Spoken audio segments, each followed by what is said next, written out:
Hey, what's up, house groups? It's been a while since you had to see my shiny dome on a video, but I'm back for a while while Jeff's out taking some paternity leave, and I'm excited about this Fresh Start series we kicked off on Sunday. One of my favorite authors and thinkers is this 20th century British guy named G.K. Chesterton. He once wrote, "Unless a person starts afresh about things, they will certainly do nothing effective." I think he's right. To do things that matter and be the version of ourselves we were created to be, we sometimes need a fresh start. And the beginning of a new year is a great time to start afresh about things. But that's a significantly harder thing to do than our culture and our social media feeds sometimes make it seem. We're just constantly told the next 21-day fix or 13-step plan can change our lives forever. But too many of us have tried and failed that stuff too many times to believe it. And the reason it doesn't work is that new behaviors or routines that aren't tied to our identity, to who we are and who we are becoming, just don't stick. So if we're ever really going to move forward in a healthier direction, we have to start by looking back and by addressing the parts of our stories we desperately wish weren't a part of our stories.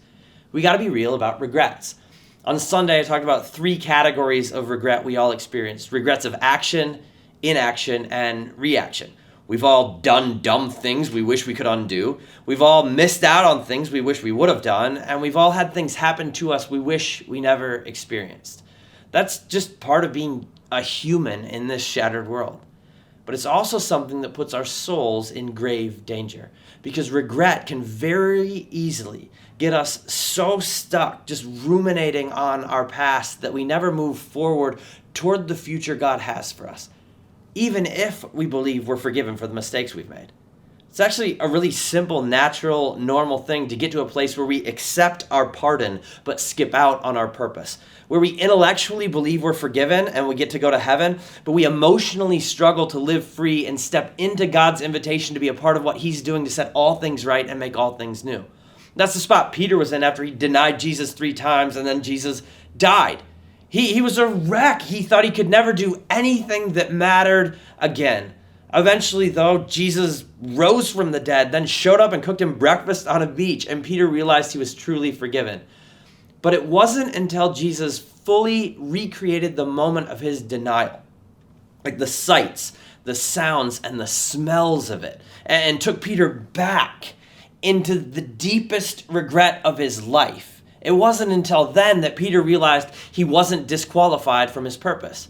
See, Jesus took Peter back to turn the stuff that had scarred him into the stuff that shaped him and to invite him forward toward the fullness of his purpose. Because at this moment, Peter was looking in the mirror figuring he had disqualified himself from his calling, assuming he would just have to live out his days as a forgiven fisherman. But then Jesus reminded him God had created and called him to lead the church and go fish for men. And he did, and the world will never be the same because of it. But you guys, Peter was this close to throwing away his life because of regret. And for us, that same temptation is very real. In 1995, there was a guy named Timothy O'Neill. He was part of like a 2-man partnership at his work that bought lottery tickets with the same numbers every week. And finally, they hit. It was almost a $6 million jackpot, but there was a problem.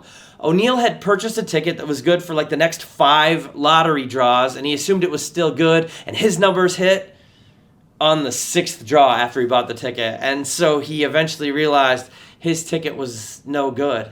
And this middle-aged guy with a family, a couple kids, a wife, a good job, and a fine life, right up until he thought he won the lottery, took his own life.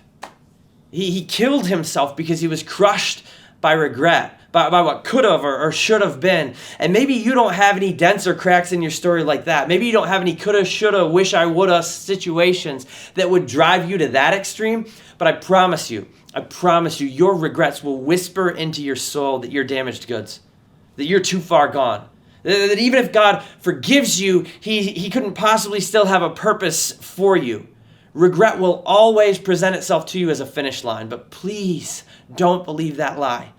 With Jesus, because of what He's done for us, regret is only ever a starting line. It's not a condemnation because you did badly, even if you did.